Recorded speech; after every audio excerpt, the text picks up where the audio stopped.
Okay, so let's go back to our somewhat late coverage of the Olympiad Games of Australia. I'm going to go back to round 3, where Australia played the Ukraine. Australia lost, I think it was 2.5, 1.5. The final score was a bit closer than it probably was on the board for most of the time. And one of the reasons for that was the board 2 game between Bobby Chung and Vasily Ivanchuk. So look at the position. So you can see here's the position after move 38. Black has just played knight b5. White, Ivanchuk, he's probably just waiting for the game to end as a draw. But then he plays a shocking move. Knight takes b5. And then Bobby replied with knight d4. Now that forks the queen and the bishop. The queen is defended. Both the queen and the knight are attacking the bishop. There's no checks. So Ivanchuk played, a move or two more. But basically, that's it. Game's over. And Ivanchuk resigned. Now, that kind of makes up for Bobby's error in round 1, where he lost quite a tough loss. And then on Ivanchuk's side, well, he beat Wesley So, I believe, in the next round. So that kind of made up for that. So because of that, Australia got a point, but otherwise a strong Ukrainian team. And on board 3, which is the game I want to look at, just something a little bit different. Board 3 is between Zhao and Ponomaryov. So I want to go quite a bit into this game and have a look at this Rook Endgame. Here's where I will start the analysis, just to get a bit of a sense of what happened leading up to the Rook Endgame, where Ponomaryov ended up with an outside pass pawn. So there's a few transition moves here where I'm not quite too sure it was necessary. Zhao loses a pawn in this sort of trading off to Rook Endgame. And this is where I want to start the analysis, right? You can see the position. Black does have the extra pawn on the king side, past h pawn. And obviously a few ideas here. I mean, Black will probably be pushing that pawn, will be assisted by the rook and assisted by the king. White, Bobby played rook h7 in this position, which is, probably the most sensible move.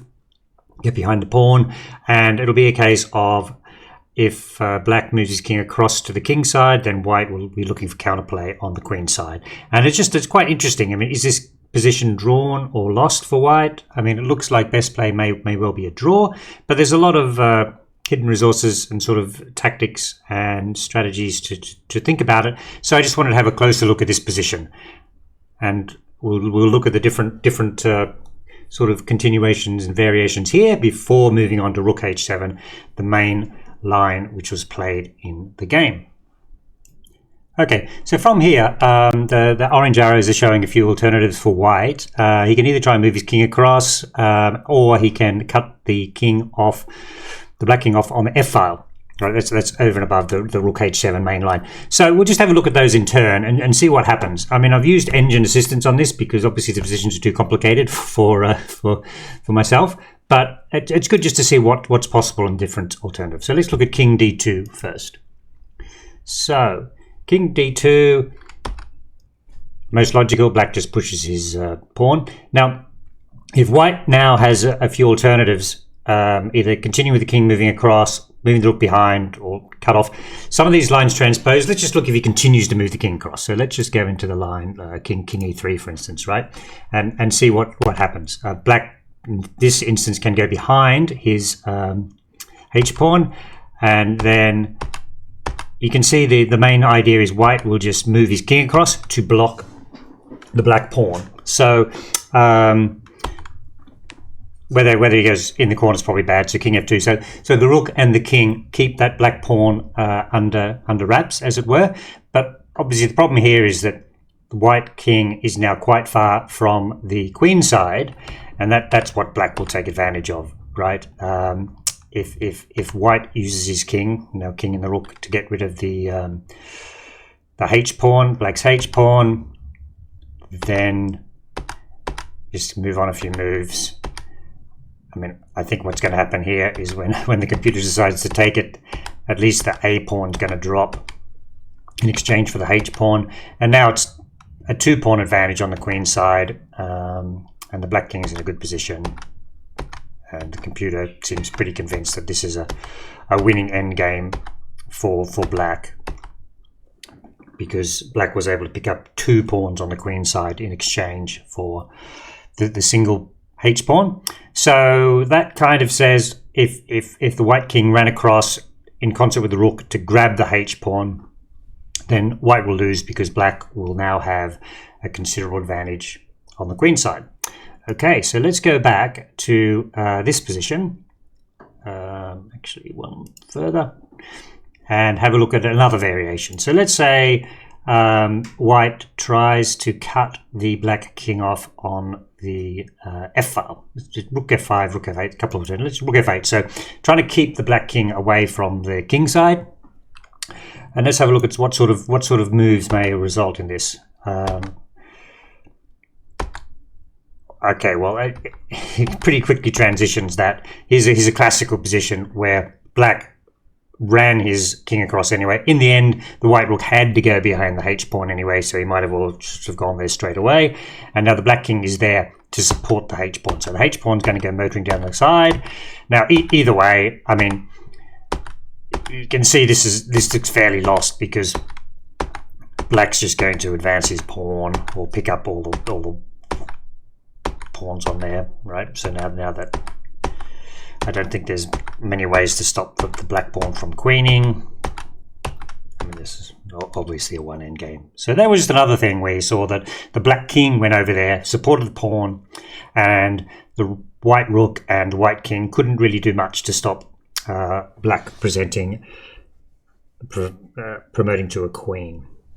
So I think that now leaves us with just one line to take, which is the line in the game, rook h7, which is the logical thing we would all do, rook behind the passed pawn. So it keeps an eye on the h pawn, but it's still eyeing the c pawn. So, you know, under certain circumstances, if the black king moved away, you can just pick up the c pawn. Okay, so we're going to slow down in the analysis a bit here because those earlier lines tend to be all losing. Just want to give a bit of a flavour for how black would win the positions. So let's see how this goes in the actual main line. Okay, so black gets his c pawn out of the way. That makes a lot of sense. Now, that weakens the b pawn. So the idea here is white attacks the b pawn. That would really weaken black's queenside pawn structure. So attacking that pawn makes a lot of sense. Now, there's a few different lines here which black may take. We'll just look at this one where black's obviously now threatening to run across to the king side and support the pawn through. Rook takes b6, white takes the b pawn, and black starts pushing his h pawn. Now, there are a few alternatives here. Bobby played rook b8. We'll come back to that game continuation. Computer doesn't like it a lot. May still be drawing. But the interesting thing is that there's actually apparently a drawing line here. So let's see how that goes. Rook a6. We'll go down the rook a6 line and see what happens in that variation. So now we're attacking the a pawn. And then the c pawn is weak, and the king, like everything's on the 5th rank there. So there's some weakness there which black would have to deal with. So few choices for black. Let's just look at maybe black goes behind his pawn and then starts pushing it. So let's look at the let's go in the rook h6 line. There's a few other lines there, but rook h6. Let's see what happens here. So white grabs the a pawn. Now he's threatening to take the c pawn. So black's king drops back to protect that. Now there's an issue here, isn't it? The white has to work out some way of stopping the h pawn. So the rook starts a big loop going around. Black just keeps on pushing the pawn, and then white stops it. Right. So this is against the situation that white was thinking. He's got a pass pawn of his own on the a file. So now it looks a little bit difficult for black to do anything because the black king can't run across the king side unless he picks up the white a pawn first. So this all proved very difficult. But let's see if black does that. So black going for the a pawn. White may be going for the h pawn. King a5. Well, actually, white's not really doing much here. So there's this very strange resource here, right? So king takes a4. Rook check. Where can the king go? That's the only square. c3 check. Where can the king go? That's the only square. Now, Rook a6, black can make a queen. But now white checks from this side, and you'll notice that there is no escaping because of the white's double c-pawns covering, let's see if we can mark them, covering that square and also that square, right? So this is a resource where black had to take the a pawn for winning chances, and he actually gets trapped. So that's quite an interesting resource. So if we go back to this position where we looked at rook a6, black has some other possible lines. Maybe just pushing the pawn straight away. Getting the queen one move earlier would certainly be useful. White still takes. Well, actually transitions back, because the problem is that white would also have the resource rook takes c5 check, and then the king would run across to the rook would run across the h5 square. So you can see how that kind of works out that way. So it looks like rook a6 was a possible drawing resource, although I didn't cover every line, so there might be something in there which black can find. So I think what we should do now is go back to the game continuation. Rook b8 also looks very logical. Gonna, having picked up a pawn, swing across to the cover the h pawn. So if we continue to this line, okay, it says we've got there like there's 4 possible continuations for black. Go behind the pawn, push the pawn, or move the king across more aggressively to support the pawn. Now the king f4 was played in the game, which there seems to be more critical lines which are a bit more forcing. So maybe we'll look at rook h6 first, which the computer really likes. Gets behind the pawn. So now what's white going to do? Check the king, doesn't really help. And check the king again. So we've got a situation where white's rook cannot get behind the pawn, so it's going to be in front of the pawn, and now king's just going to run over there. I mean, I don't really continue. We'd be able to check the white king away. I didn't even check the white king away. Attack the c pawn, push the pawn.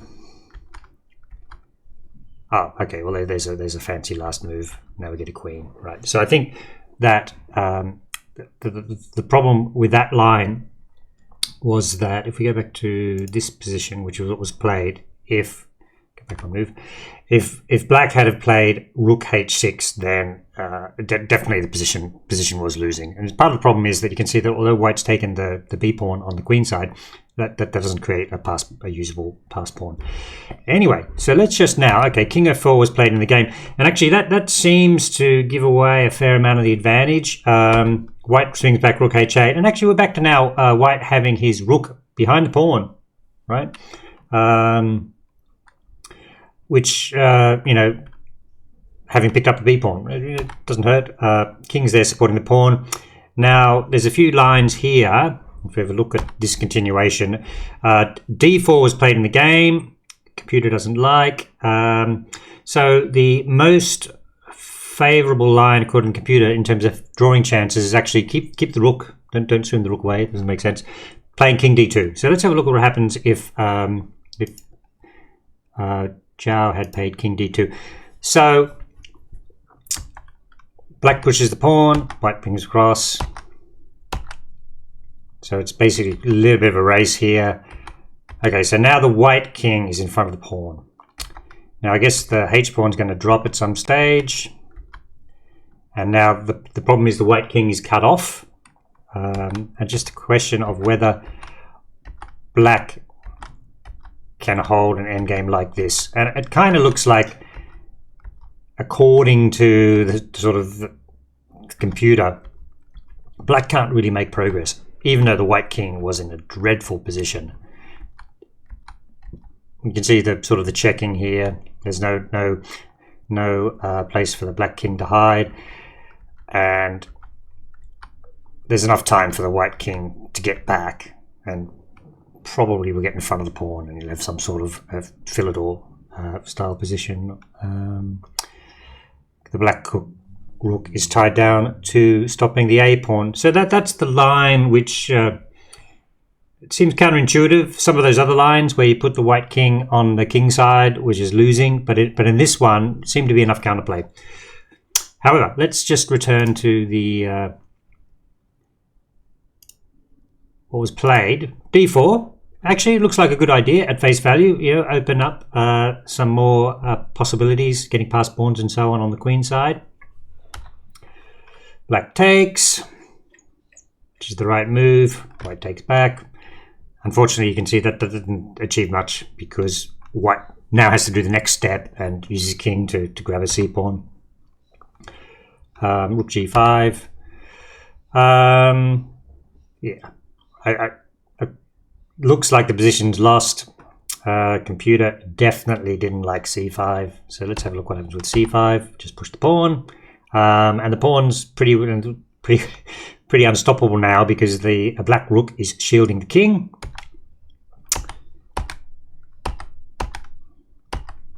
See what happens here. Oh, actually, let me go back and move. I just missed something, right? So this situation, h3 was the mistake. It should have been king g3, shouldering the white king away, and then it just trivially easily check. Okay, so black picks up the pawn. Not quite yet though. Check, takes it now. And you can see the difference here is that the white king is miles away and the black king is much more advanced, and the black king is just going to be able to support the thing. So this is the game continuation, and the game ended here. Continuation would be as a king b1, and then if you check, you shield it with the rook, otherwise take the pawn and the white pawn will drop. So that's quite interesting. It looks like if we go way back to let's have a look. 50, move 50 it is. Sorry about that, just got to get back to a lot of analysis here. This move 50, rook a6, picking up the pawn and then circling back, did seem to work because of that sort of hidden resource of the black's king having to go around and capture the 8 pawn and then being trapped in the corner, which is kind of interesting. Anyway, so that was a very tight game. Ponomarev did well, just kept the pressure up and won it in the end. And as I say, this is the second Rook Endgame I've looked at. Rook Endgame is quite interesting, a lot of ideas to sort of think about when you're playing your own game. So I thought it's quite an interesting one to look at. So thank you for watching.